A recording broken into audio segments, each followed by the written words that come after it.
Hey everyone, Wiggles here.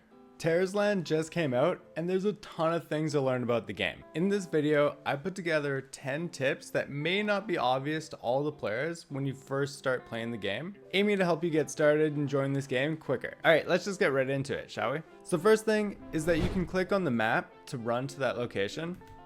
I never knew that there's any kind of autopathing, and there isn't autopathing if you don't have reputation 4 in an area. You can teleport there, but once you get there, it won't let you autopath. So what you want to do is go into your reputation, go to the area. So right now I'm at Silverlit, and get your reputation to number 4. Because when you get to number 4, then you unlock regional autopathing.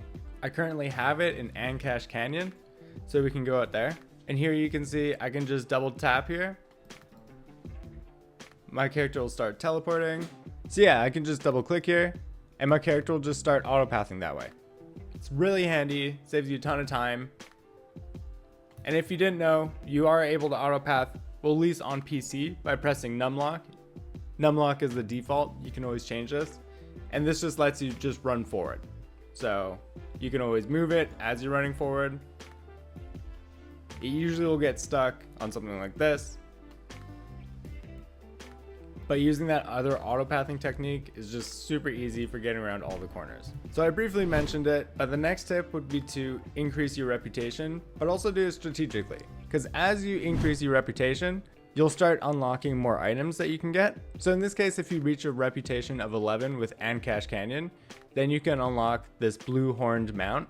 You also have to get level 40 as well. But this is the kind of stuff that you can look into when you're looking for which reputation you want to get. So this one has a sacred horse, different kind of emotes as well. So yeah, just check that out. Not only will you unlock more things in the store, but as you start going down here, you'll notice that this is when you can unlock the regional mount flying ability as well. So there's a lot to the reputation side of things. So yeah, next up is Tarisland is an open world game, and there's just so many ways you can progress through it. Simply finding collectibles around your minimap gets you rewards. So for instance, if I'm walking through here, I can see this little chest here.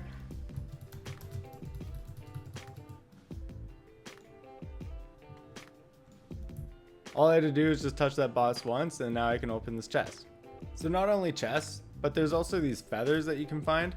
And you may have noticed in the tutorial that there's some pages that you can find as well. So go around and start exploring and try to find those. And if you open up the map, you'll notice the legend at the top left. So here you can see I got 2 out of the 13 feathers. There's 6 different special fish. There's 3 different pages scattered around this map. 10 other chests. 3 attractions to shoot a photo of. And I got all 6 of those teleportation stones. And as you unlock, you'll notice that there's an exploration reward tied to this, and you can get some pretty cool items out of this. Every region's different, so in Ancash Canyon, there's no feathers, there's these other collectibles, but yeah, they have the other same categories as well as these reputation events. All of these are a great way to get extra rewards, and if you're a completionist, definitely scratch that itch. So the next tip would be going into the top menu here, go into your store, and not the cash store, go into the regular store. And here you can see that there's these mount traits. And first you get into the hot items section, but if you go down one, you'll notice mount trait. And here's where you can add a little trait to your mount. I got a cosmetic one, even though it's probably better to get something like a speed one or something like that. I got the one that makes your mount just a little bit bigger. So you can buy that here and then go into your appearance menu, go down to the mount, go to the mount that you want to attach it to, and then you attach it here. So my mount's just a little bit bigger because I have this little giant body thing on. It's kind of cool, but yeah, I probably will get another one. There's other great sections in the shop area as well, like this dungeon shop. This gets you better gear as you start leveling up. The social shop and the military rank shop as well. So there's a lot of different things you can find out here. The next tip is getting a profession is definitely a really great way to make some extra money in this game. When you start doing the tutorial, it'll ask you to choose like one of 4 different ones. I believe it's this blacksmith, this tailor, the jeweler, and the alchemist. But once you level up, you'll get a quest to choose one of these. I don't have a personal preference on which one makes the most money yet, since the game is super new, but just choose one that you think fits the most with your character, start leveling it up a bit, and you'll definitely notice more cash coming in. On top of the professions, definitely learn fishing as well. So in Silverlit, you can see here's all the different professions here. Go to this guy, Black Gun, and get the first quest that he has for you. The reason why fishing is so great is that there's this little redeeming shop here, and there's exclusive rewards like this Captain Sea Turtle, the pufferfish. So yeah, it's definitely a good extra thing to do. Gets you exclusive rewards and more money as well, so it's really good. So for number 7, there's something interesting about the skill menu that you may not have noticed. So go into your skill menu by pressing K, and here's where you upgrade it. You can change your spec, you can do your talents and all that. But one other area that you might not have noticed is this ultimate sections. You can choose 3 of these different 8 abilities, mix and match it that way. But the real thing I'm showing you here is recommend. If you're new to your class or just new to these type of games in general, this is a really helpful section. It shows you some of the different combos you can do with each spec. So right now I'm on Soul Snatch, which is the DPS spec of the Phantom Necro. And here you can see that it's telling me to do this kind of stuff, or you could do this type of combo. And it just kind of teaches you a bit more about the class. And then same with soul healing. If I was doing the healing specialization, it'll teach you this kind of stuff. And yeah, sure, it's not much, but it definitely will help somebody that doesn't really understand their character too much. And then one other great thing about this is the assist feature here. You can turn it on. I'm just trying it out right now, but it essentially replaces your number 1 skill with the support skill that it says here. And the really cool thing about this is that you can customize it, so you can put in any kind of entries based on certain like if-then statements kind of thing. So you can get really nitty-gritty with this, and it can help streamline your gameplay, just make it that much easier, not breaking your fingers during rotations. But yeah, definitely something interesting to check out. So number 8, you may have noticed, is that there's just so many rewards. When you first get in the game, you'll notice tons of these red notifications everywhere. Typically it's showing that there's some kind of thing that you have a reward of. So in this case, I had a chest to open, and when you click in here, there's tons of rewards in this section as well.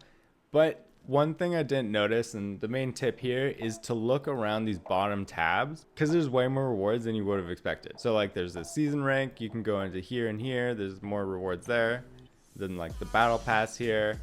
But not only that, looking like through the 7-day goal, and sure, this is going to change over time. Just something to take note of is that this is kind of hidden, and this is actually the biggest one for me.